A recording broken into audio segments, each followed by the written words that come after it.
Welcome to Whores Talk Horror. We're not really whores. We just like wordplay. Hello and welcome to Whores Talk Horror. I'm Sharon. And I'm Melinda. This is our February Tidbits of Terror episode. Tidbits of terror, tidbits, tidbits of terror, tidbits, rawr, rawr, rawr, rawr, rawr. Thank you, Rock and Roll Hall of Fame inductee Carrie Weeder, for our Tidbits of Terror theme song. I do a little dance when it plays.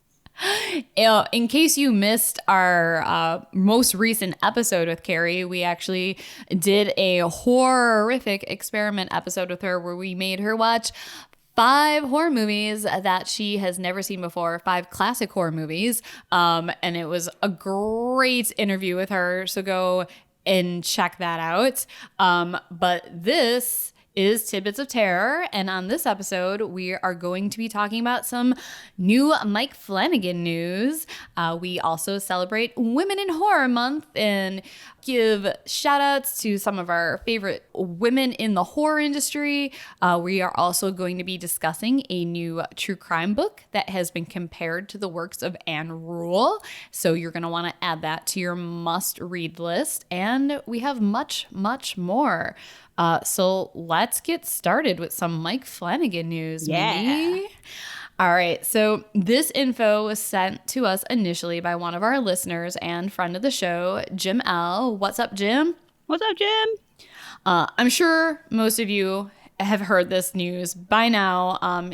It's not, this came out a while ago that there's going to be a new Netflix series coming out from Mike Flanagan sometime in the future. We don't know when, but it's going to be titled The Midnight Club, and it's based off of Christopher Pike's 1994 novel of the same name. And the series is going to be co-written by Flanagan and Leah Fong. Fong was one of the writers and producers on The Haunting of Bly Manor. Flanagan is also set to direct the first 2 episodes of the 10-episode series, according to a Variety article. But I would assume he would direct all 10 episodes, right? Maybe not. He didn't direct all of Bly Manor. He works with a team, so he probably oversees when he's not directing. Yeah, and who knows? That was all that they said. As of now, he might direct more than just the first 2 episodes, but he is going to be the executive producer or one of the executive producers on the series as well. I mean, he wears many, many hats, and he's going to be executive producing it along with Trevor Macy. Macy has been a producer or executive producer on basically everything Mike Flanagan has ever made. They are long time collaborators. Flanagan did just reveal the cast for The Midnight Club, though, on a tweet from February 1st, which, yes, now, by the time this episode is airing, that was quite a while ago. So I'm sure everyone listening to this has heard this news, but it's not like we're not going to discuss new Mike Flanagan news on our show. So, this is probably not a surprise to most of you, but Flanagan said, quote, "I began brainstorming an adaptation of The Midnight Club as a teenager, so this is a dream come true. It's an honor to introduce a new generation of young horror fans to the world of Christopher Pike. Oh, and for you fellow Pike fans out there, the article is correct. We will be incorporating a lot of his books into the series. So whatever your favorite Pike book is, there's a chance it'll be part of the show." Ooh. So the book tells the story of Rotterdam Home, which is a hospice for terminally ill teenagers, where a group of patients gathers together at midnight to share scary stories. They eventually make a pact that whichever of them dies first will contact the others from beyond the grave. Flanagan announced that The Midnight Club is made up of, and apologies in advance if I mispronounce any of these actors or actresses' names. I'm sure you're all fantastic performers, which is why Mike Flanagan cast you, but you're unknown to me as of right now. So I might fuck up your name. But it's going to be starring Adia, so sorry, William Chris Sumter, Igby Rigney, Ruth Codd, Aya Furukawa, Anara Shepard, and Sorayan Sapkota. And joining them in supporting roles, some more familiar faces, such as Zach Gilford, Samantha Sloyan, and Matt Bedell. Flanagan went on to say, quote, "And finally, anchoring the show as the enigmatic doctor who runs this hospice for young adults, I'm honored to welcome Heather Langenkamp." Woo! Woo woo! To horror fans like myself, Heather is royalty, absolutely, and I'm so excited to work with her. I cannot wait to embark on yet another adventure with my intrepid partner in crime and television, Trevor Macy, as well as the fantastic crew we've been cultivating. More to come as we get closer to shooting. End quote. So the show's currently in pre-production. I'm hoping it'll be released sometime in 2022. I actually just finished reading the book. I bought it last summer when I first heard that he was going to be making this into a series. And I have to say that in the book, they don't really tell scary stories, like at least not traditional scary stories. So I'm wondering if in the TV series that the stories are going to be like a little scarier than in the actual book. But if Flanagan is incorporating some of Christopher Pike's other books into the series, my guess is that's how he's going to do it. The other books will become the stories that the teens tell each other.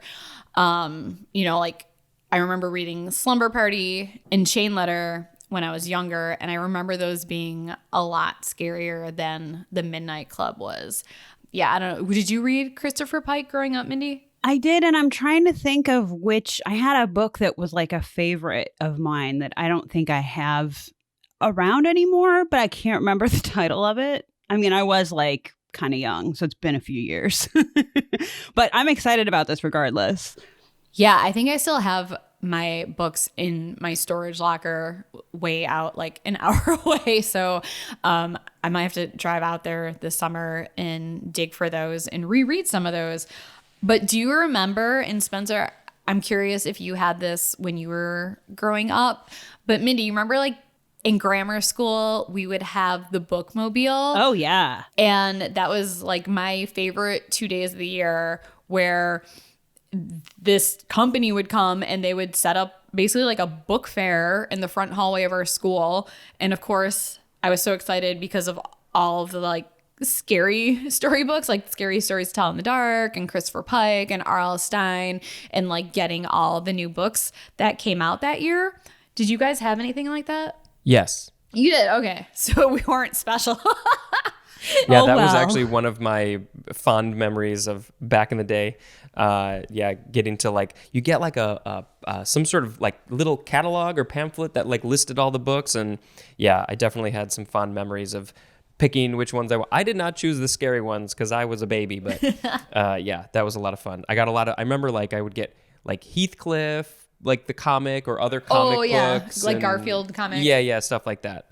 Yeah, I just remember, and also it was great because you got to get out of class for like a half hour, and then each class would go down like at their own scheduled time, but I would always take much longer. So like the rest of the class would go back and I'd be like, I'm still looking. And of course the teacher's not gonna be like, no, stop looking at books you want to read, you know? That is like basically one of my highlights of school because I pretty much hated school.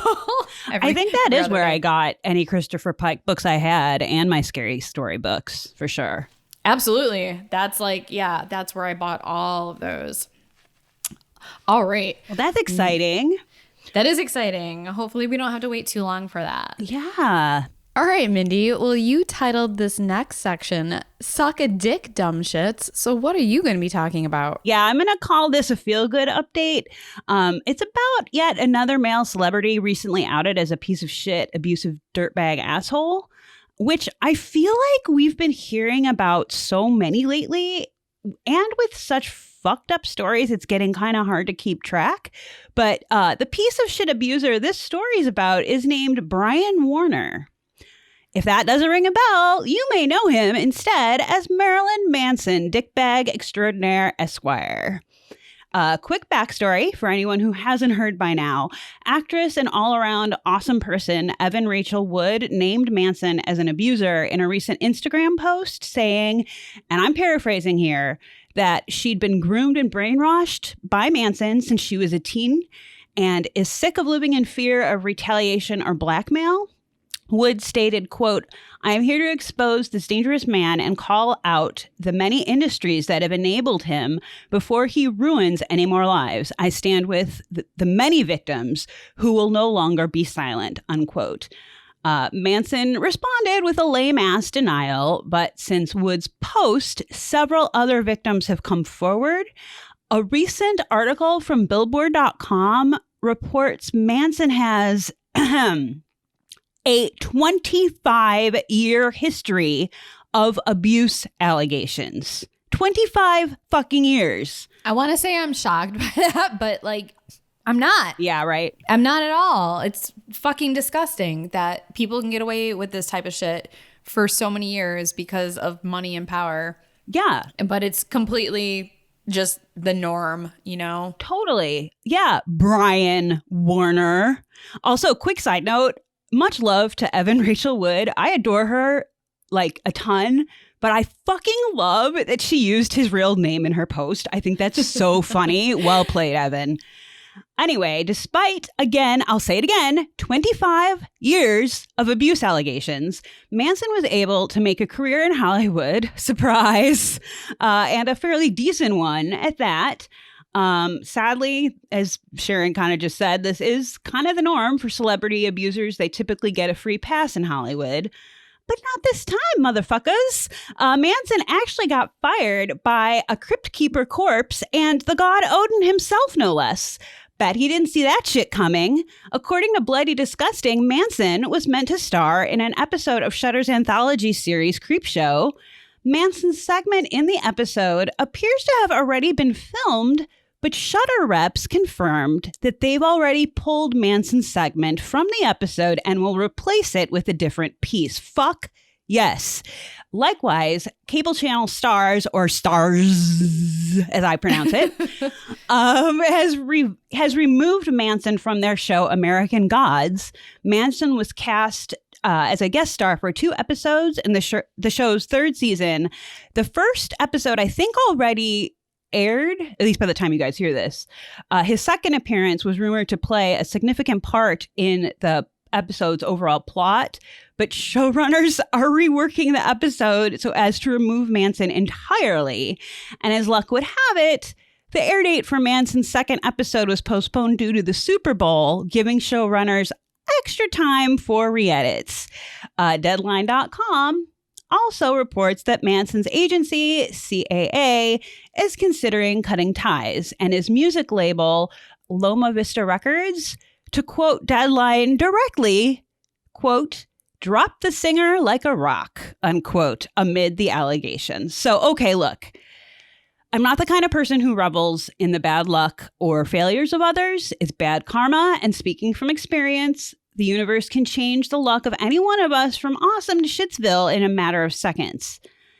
That said, fuck Marilyn Manson and fuck the institutions that enable this kind of behavior without consequence. And a very special fuck you goes out to the execs over at CAA, the agency that represents Manson, and is currently, quote, considering cutting ties, unquote, with him. At this point, I say just keep them, really. Fun fact, CAA already stood by Manson a few years ago when he was investigated by the LAPD for, quote, unspecified sex crimes that supposedly occurred as far back as 2011, unquote. But as shitty as all that is, for once, I am calling this a win. The fact that both shows, which are fairly big shows and have big followings, have already been filmed, yet both are willing to go back and rework Manson's would-be appearances in light of these allegations, is both awesome and kind of depressing. It's awesome that it's happening at all, but depressing because it rarely happens in Hollywood. And yes, I'm sure company image, ratings, and all that shit played into it. But for now, let's just enjoy this moment. I'd like to send a very special fuck yes to Evan Rachel Wood and all of the other survivors who have come forward to speak out against Manson, but also other survivors of abuse everywhere. Know that you guys are badasses, each and every one of you. You are strong and brave, and finding the strength to speak out is really crazily heroic. Odd footnote about an unexpected accuser. I found out that Corey Feldman was actually someone who has also accused Manson of abuse in the past. So this guy is all over the place. He needs to be done. And it's just nice to hear that he got canceled for once. One win for the good guys, I'm going to call this. I'll leave you with this one final thought.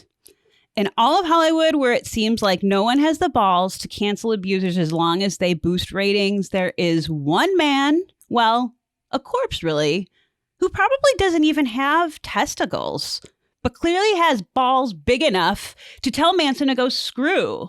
So way to be awesome, Crypt Creep. We like you.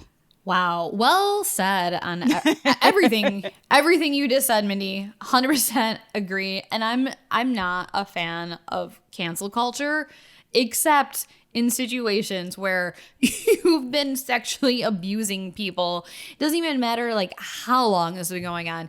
25 years is absolutely fucking ridiculous. Totally. But like, yeah, if you have sexually abused someone, raped someone, like whatever, fuck you, cancel you. Like you're out.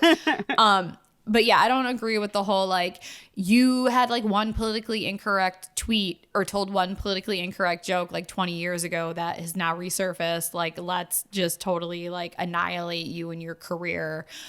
I'm not about that. You know, I think people fuck up, they make mistakes. Hopefully they learn and grow from it and evolve. You know, we all make mistakes and we've all said and done things in the past that we shouldn't have. Right. It's just, you know, not everyone lived in a time where we were able to document all of our ridiculous or horrible thoughts on social media. So a lot of us got a free pass, but totally fuck Marilyn Manson. I've never really liked him. So yeah. Yeah. And like I said, I know this news is shocking, I'm sure, to hear, but it's just nice for once to hear. I'm chalking this up as to like one win for the good guys, at least. Absolutely. All right. Well, let's move on to celebrating women in horror, because it is Women in Horror Month. This February marks the 12th anniversary of Women in Horror Month, and this statement comes from womeninhorrormonth.com or WIHM.com. So, Women in Horror Month is an international grassroots initiative which encourages supporters to learn about and showcase the underrepresented work of women in the horror industries, whether they are on the screen, behind the scenes, or contributing in other various artistic ways. It is clear that women love, appreciate, and contribute to the horror genre. In honor of Women in Horror Month, we decided to talk about some of our favorite women in horror and their contributions and why we love them. Mindy, who is your first woman in horror? My first woman is Mary Herron. Just as a refresher, in case you don't recognize that name, she directed a little classic called American Psycho. So some fun facts about her. When Mary Herron read American Psycho, written by Bret Easton Ellis, God, I can't talk. Her reaction to the novel was, quote, "Oh, this is funny. I mean, this is really funny. This is very dark satire," unquote. Mary insisted on writing the screenplay with her writing partner, Guinevere Turner, to ensure that the subtleties of the novel's commentary and comedy were done just right, aspects critics of the novel seem to have overlooked or missed entirely. Get ready to feel old, everybody. 20 years later, American Psycho remains a surreal, brilliant, and sadly all too relevant classic. Christian Bale was Herron's first choice to play lead Patrick Bateman. Clearly, her instincts were right on, as the duo turned out to be collaborative dynamos, actually. In honor of the film's 20th anniversary in the year 2020, here are some interesting facts about the film's creation. Heron was actually fired from the film early on, and I remember hearing this, and I'm so glad this never happened. Leo DiCaprio expressed interest in playing Bateman, and having just reached major celeb status after the success of some little boat movie that he was in. I don't know. He reached out to the studio, and to this, Heron said basically, fuck no. I'm assuming she said that anyway, though that's my presumption. Heron did say that she didn't feel Leo was right for the role, which I would agree. I also agree. And also, I have to say that Leo DiCaprio will always be Luke from Growing Pains to me. I can never not separate him from Luke from Growing Pains. Well, by the time American Psycho was in production, one of the main reasons Heron didn't feel he was right was because of his newly acquired Titanic celeb status. Haha, get it? I see what you did there. Yeah, right? But he also had a rather large teenage girl fan base. Undeterred, DiCaprio got Oliver fucking Stone involved to direct. But fortunately for all of us, the project fell apart and Heron was rehired, enabling her to cast Christian Bale. Woo woo. Yeah, right. Speaking of which, here's a short but awesome excerpt from her interview with the AV Club, which I highly recommend reading the whole thing. We'll obviously put the link in the show notes. AV Club had asked her, you mentioned the Paul Allen murder scene. The way that it's staged is so fun. Is there anything in particular you remember about shooting about it? And Mary Heron said, and just for anybody who needs a refresher, this is the Jared Leto death scene. Mary Heron said, when we were rehearsing the scene, I remember Christian saying to me, quote, I think I want to moonwalk, unquote. And then when he did it, I just fell off my chair laughing. I thought it was so funny and absurd. So that was something that he came up with to walk out like that. It's awesome. Despite her role as director and having earned the complete trust and respect of actor Christian Bale, the now infamous chainsaw scene almost didn't happen, at least the way we see it. The main critique, even coming from like Heron's like director of photography and everything, the main critique of her vision was that it wouldn't look realistic. Yeah, no shit. That's like the whole fucking point. But since she is a fucking boss, Heron would not back down. And 20 years later, I literally just referred to the scene as infamous, as what we see in the film, the hall chase, the staircase, and the utter absurdity of it all is just brilliant and exactly how Heron wanted it. So thanks for this masterpiece and for your determination, Mary Heron. Oliver Stone can suck it. Here's one last little treat for y'all. I was, well, it was for me anyway, wondering if the nudity in the film was awkward on set. I was, but Heron said it certainly wasn't. Basically, Christian Bale just kind of hung out nude in between takes. Quote, Christian was very casually hanging around the monitor, looking at it, wearing just his sock, covered in blood. I have a photograph somewhere, a Polaroid somebody took. But we were all pretty relaxed about that stuff on set, unquote. You're welcome, everybody. Wow. I kind of want to see that Polaroid. 100%. Yep. Okay, Sharon, who are you going to talk about? The first person you're going to talk about, at least. All right. So I'm talking about Jennifer Lynch, who is one of my favorite directors, writers, and artists. She has written and directed the films Boxing Helena, Surveillance, and Chained. And if you have not seen any of those movies and you're a horror fan, please do yourself a favor and watch them immediately. She masterfully blends together visual beauty with a complete uncomfortableness and tenseness in her films that make them very, very memorable. And they'll stick with you way after the movie is over. But it's also just such a treat to watch because they're just beautiful to look at. And I personally have always felt that there was a beauty in the darker sides of life. And I think she captures this perfectly in her films. And like I said, they'll just stick with you long after you've watched the film. And I think that's a true sign of great filmmaking when you cannot get a movie out of your head. Mm-hmm. She's also directed episodes on a ton of TV shows, including The Walking Dead, American Horror Story, 911, and Ratched, as well as many, many others. And she wrote the book, The Secret Diary of Laura Palmer, which came out in 1990, which gave a depth and a breadth to the iconic character Laura Palmer from my favorite TV show ever, Twin Peaks. I mean, that book is just so beautifully written and heartfelt and emotional. And I read that book later in life because I was very young when the TV show came out. And even though I was allowed to watch it with my mom and loved it, I was too young to read the book. And I remember being in like a Kmart or somewhere. Walden's Books at Chicago Ridge Mall. I was, I think, at a Kmart, but I remember my mom was like shopping and I would always go look at like the books and magazines while my mom would do all the shopping. And I saw The Secret Diary of Laura Palmer and was like, oh, you know, I love this show. And I picked it up and I think I opened to the page where where Laura was talking about her and Donna swimming with those two guys and was like, oh my God, you know, because I was so young. I was like, and I kind of got scared. I was like, what if my mom comes up and like catches me reading this? So I like, you know, was kind of like flipping through it and looking for my mom over my shoulders and everything. And I was like, there is no way I can ask my mom to buy this for me. So I didn't buy it. And then, you know, it just wasn't really in stores when I was old enough to buy it on my own. And then I just kind of forgot about it. So a few years ago, I actually bought a used copy and I think I read the whole book in like a day. And it's such a wonderful companion piece to the show.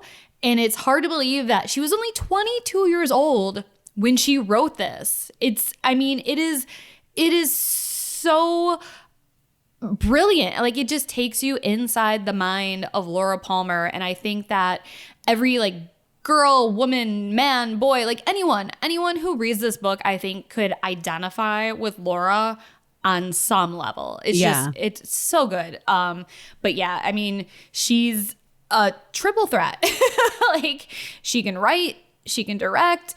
She also, you know, just creates other forms of art outside of writing and filmmaking, just a totally creative, unique individual. So yeah, her Instagram account is really fascinating. If you just scroll through, you're going to find some really cool visuals that she just has fun with, like face paint and just weird visuals, photography, other things. She just has so much fun creating cool writings and visual, and I'm sure I don't really listen to Instagram, but I'm sure there's some cool audio stuff in there too. Yeah, so if you're not familiar with Jennifer Lind, definitely check her out. Amazing talent.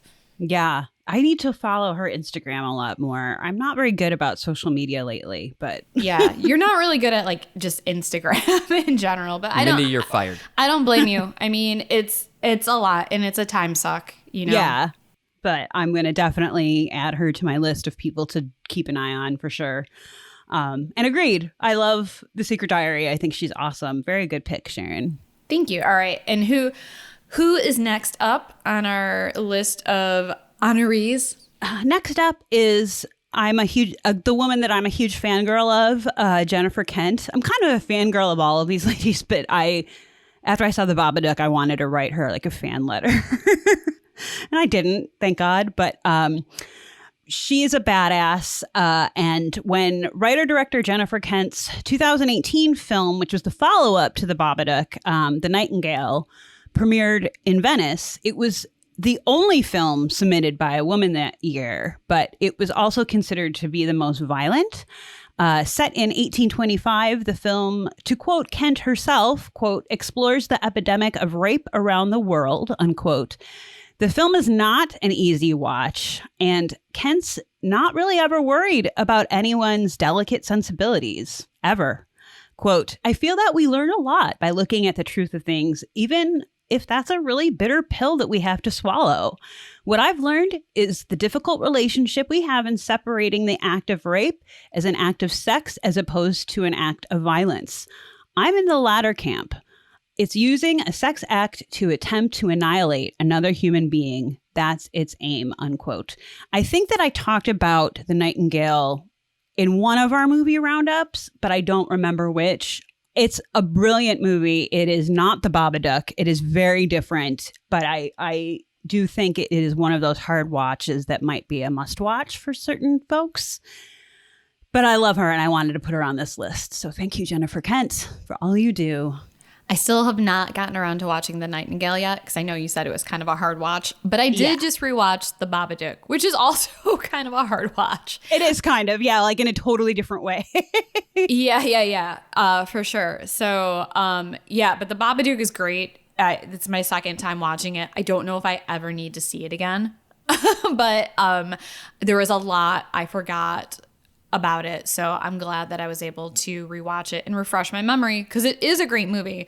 I'm excited to see what she does next. I know, me too. I'm psyched. So hopefully, I don't think Venice freaked her out enough that she's not going to keep working. So that's a good thing.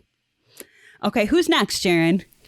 All right. Well, next up on the list is Amy Holden Jones, and that name might not ring a bell, but I'm sure that most of you have seen her directorial debut film that has a huge cult following, Slumber Party Massacre, which I actually wanted to rewatch this past week, but have not gotten around to doing so. But I think I actually might watch it tonight.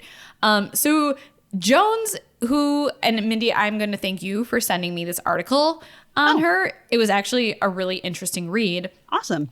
Because I saw this movie and I remember really, really liking Slumber Party Massacre and being completely surprised by it. So yeah, and this article like goes on to explain a lot about it. Awesome.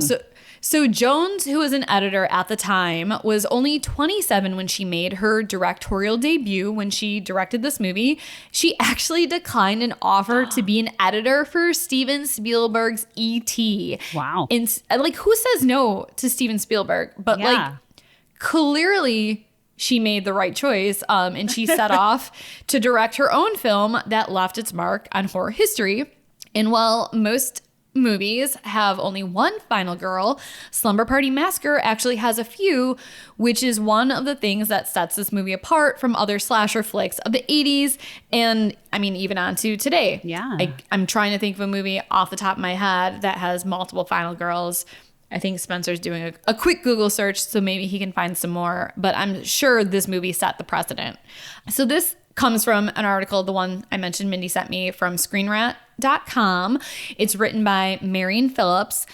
Quote, "It is not a straightforward slasher, as Jones initially intended for it to parody the subgenre, but it is known as an undeniably integral contribution to it. Her ability to artfully craft a story of friendship and women's empowerment in a time of crisis was unique and nearly unheard of for the 1980s. When the film was conceived, Rita Mae Brown, a feminist author and activist, wrote the initial screenplay. While the studio ultimately altered it, of course, the film still contains the feminist elements that Brown originally wrote into Slumber Party Massacre. The article goes on to say, the film is inherently feminist as women are the powerhouses instead of only being victimized and work together to defeat the villain rather than needlessly suffering at the hands of a man. Furthermore, the screenplay was written with the intention of altering the slasher subgenre with a feminist overtone. Ultimately, Amy Holden Jones's Slumber Party Massacre is unlike any other slasher film of the 1980s as it pays overt attention to the power of womanhood and disrupts the trope of a singular final girl." End quote. Woo-woo. Jones went on to have a very prolific career well past Slumber Party Massacre. I'm sure you've seen a lot of her other movies. She wrote the screenplays for Mystic Pizza, Indecent Proposal, The Relic, and is currently one of the writers and creators of the TV show The Resident. So who knew?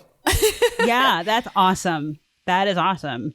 Yeah. So anyways, thank you for sending me that article, Mindy. I had no idea that this was such a like monumental film that, you know, just kind of changed the whole slasher genre of the 80s. So very, very interesting. And check this movie out if you haven't seen it, or if you were ever like turned off by the title, you know, I think it might surprise you. I think I want to rewatch it too. Like, I really kind of want to watch it again now. Maybe I'll do that tonight as well. I mean, today is Valentine's Day. So what better way to celebrate Valentine's Day than watching Romantic Slaughter. Woo! There is the word laughter in slaughter. Sorry. Can't have slaughter without the laughter. Were you able to find any other movies, Spencer, that have multiple final girls? So I wasn't going to look it up until you told the people that I was going to look it up, but I did do a quick search. I didn't see anything that said that there was any other movies that had more than one. So this very well could be the only one, of any substance, really. All right, I'm going to do my own little search, but Mindy, please continue. Who is our next woman in horror honoree? Okay.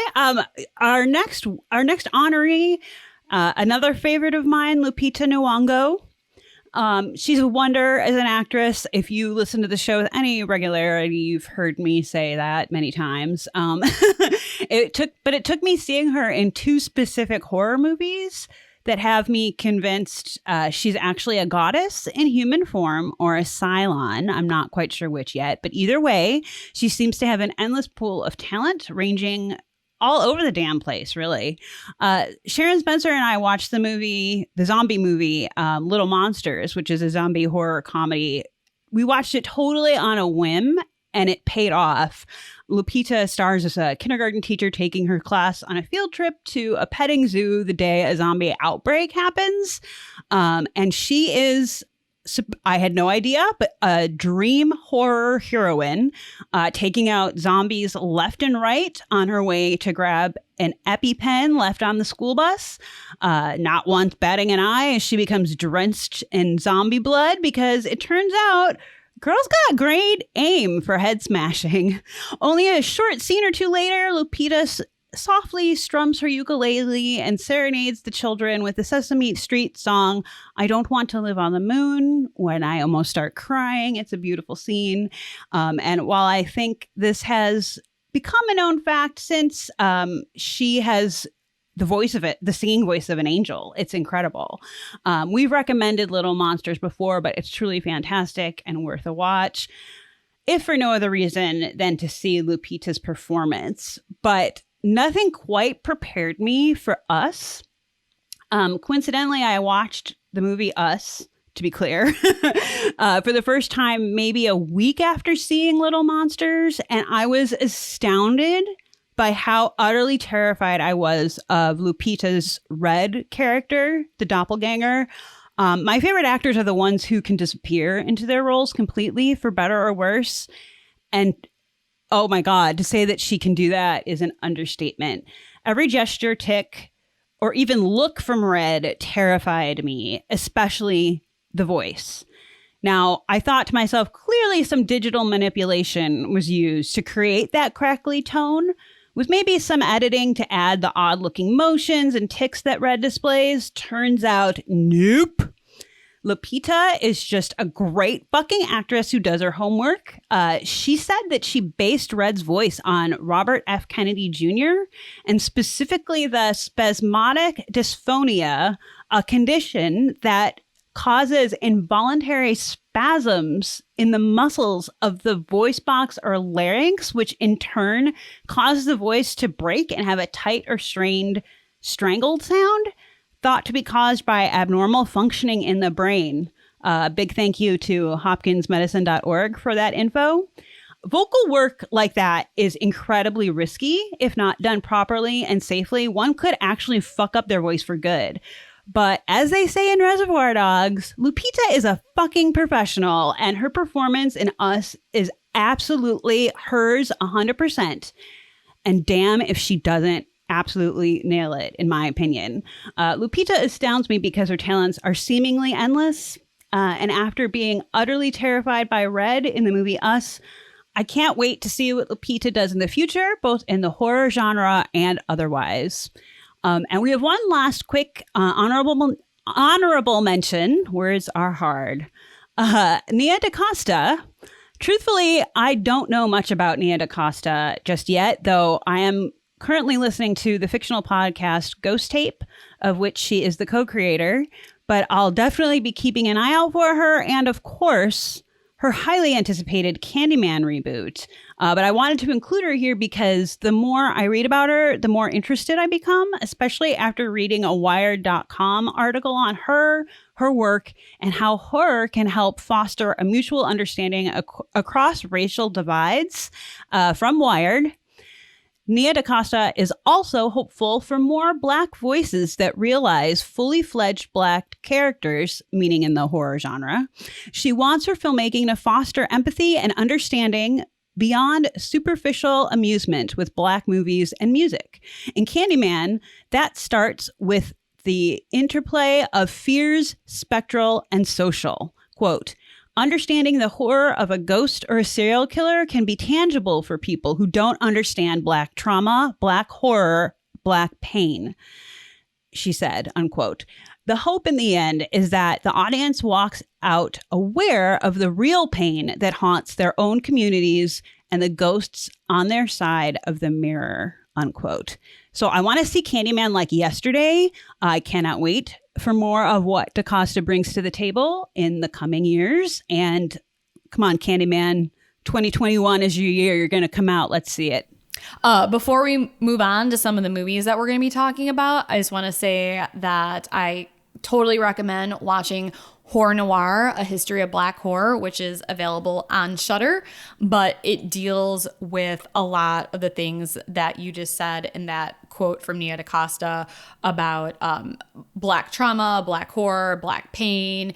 It's very informative, and it explains the entire history of Black horror in such a good, succinct way, with tying it into actual history throughout the last century. So I just highly recommend that. And it's not just horror made by Black people, directors and actors, but it's also how Black people have been portrayed in especially the older horror films. Mm-hmm. And it's a fascinating and really educational film that I strongly, strongly recommend every single person watch. It is awesome. Totally, totally worth it.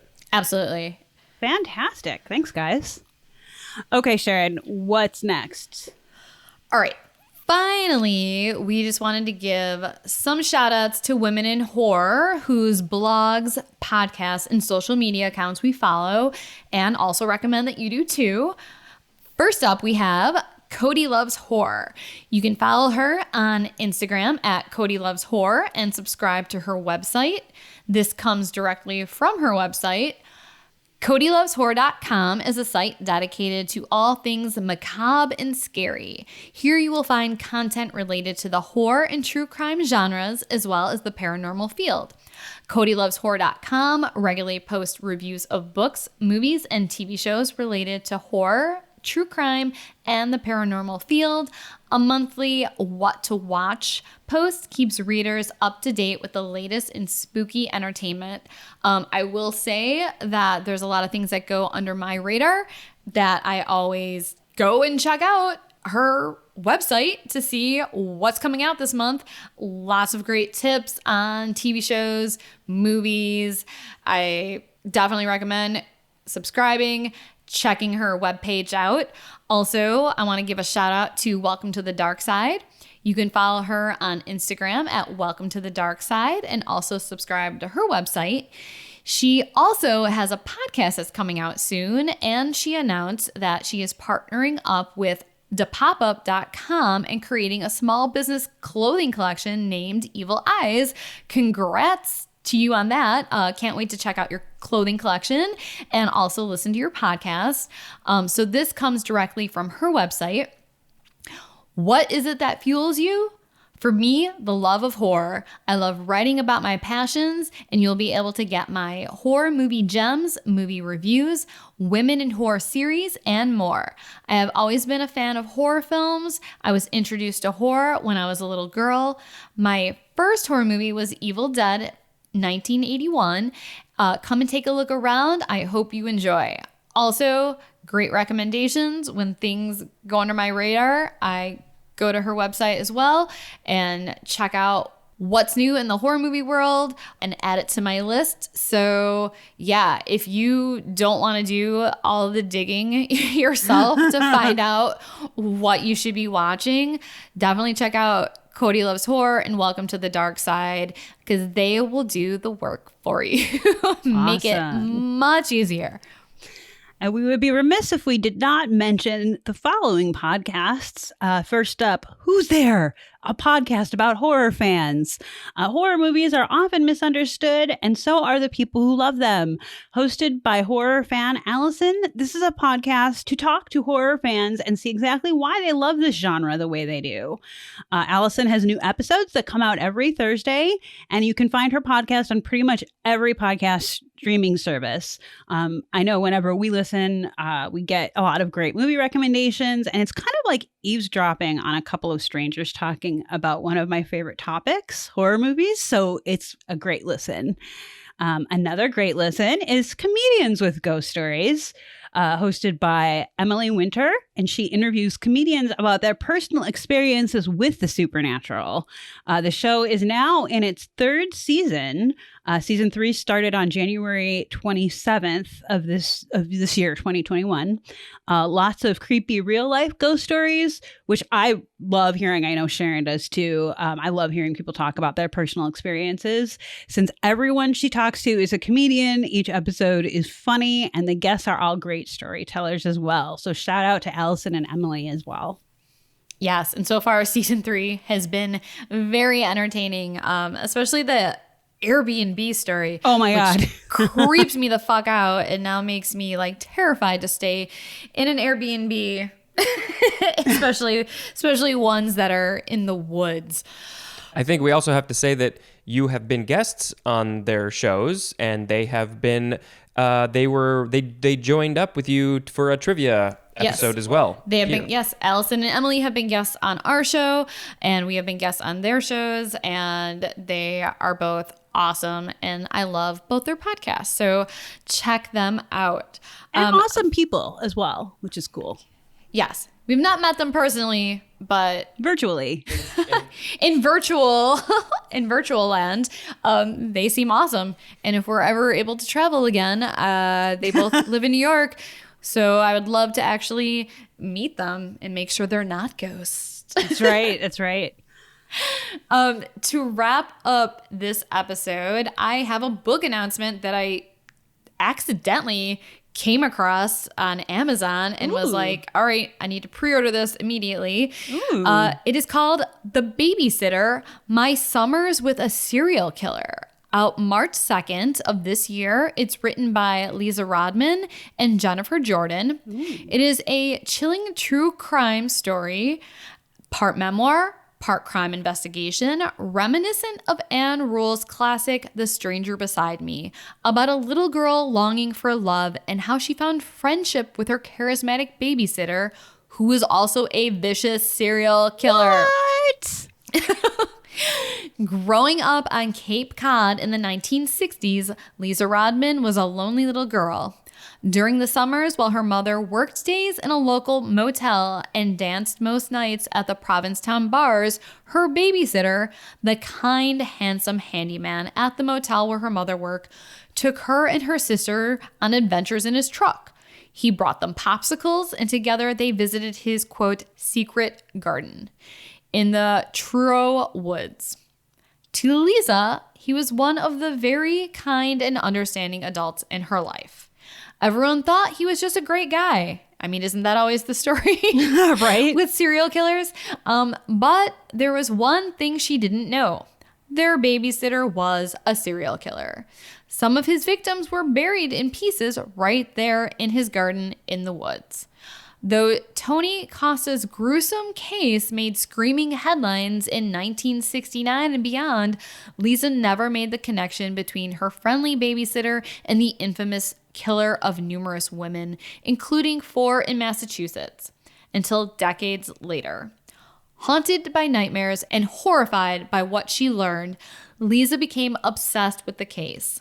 Now, she and co-writer Jennifer Jordan reveal the chilling and unforgettable true story of a charming but brutal psychopath through the eyes of a young girl who once called him her friend. Wow. I have never heard of Tony Costa. No. I've never heard of the story. I am so curious about it. I was going to do a Google search and kind of like familiarize myself with him, but I think I'm just going to wait for the book so I can hear it through her words. Yeah. A little bit about the authors. Lisa Rodman attended the University of Massachusetts Amherst and received her Bachelor of Arts with a concentration in creative writing from Vermont College. In 2005, she began researching the story of Tony Costa when she realized her personal connection to the infamous Cape Cod killer. She had gathered thousands of documents, testimonials, and interviews, perhaps more than any other investigator or journalist who has worked on this case. The Babysitter is her first book. And Jennifer Jordan is an award-winning author, filmmaker, and screenwriter with decades of experience as a news anchor and investigative journalist. She has worked for NPR and PBS, and her work also appeared in a variety of national and international newspapers and magazines. She has directed and produced several documentaries, including 3,000 Cups of Tea, which revealed the flawed 60 Minutes report on renowned philanthropist Greg Mortensen, in addition to her own books, Savage Summit and Last Man on the Mountain. She has ghostwritten 2 others. The Babysitter is her 5th book. It sounds like amazing writers, amazing story. Like, wow. Yeah, cannot wait for this to come out. And it'll only be out in a few more days after this episode airs. Yeah. Wow. I feel like I've heard about this book, but not the details. But I absolutely, it just so happens I just got an Amazon gift card like just today. So isn't that convenient? I think I'm gonna put it on the list. Buy me a copy too. Hey. Really quick. How much you got on that gift card? Enough for me. Enough for 2 books? All right. Well, thank you all for listening to us. As always, you can write us at whorestalkhorror@gmail.com with anything you want to share with us, whether it's ghost stories, true crime stories, creepy stories, the story about how your babysitter was a serial killer. You can tell us who your favorite women in horror are, whether it's an actress, director, writer, or character from a film or a television show.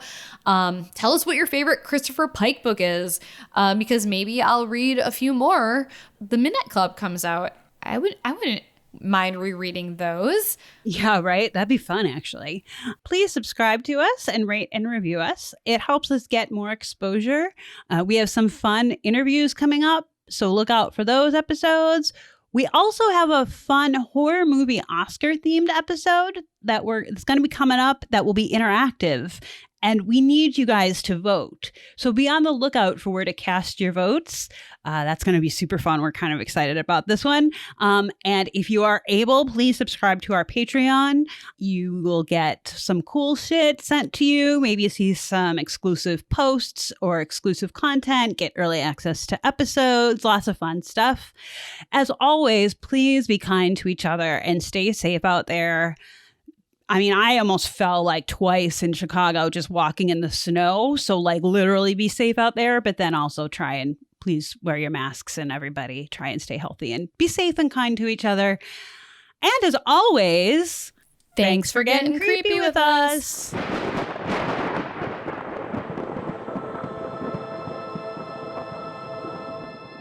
Sharon, you want a beer?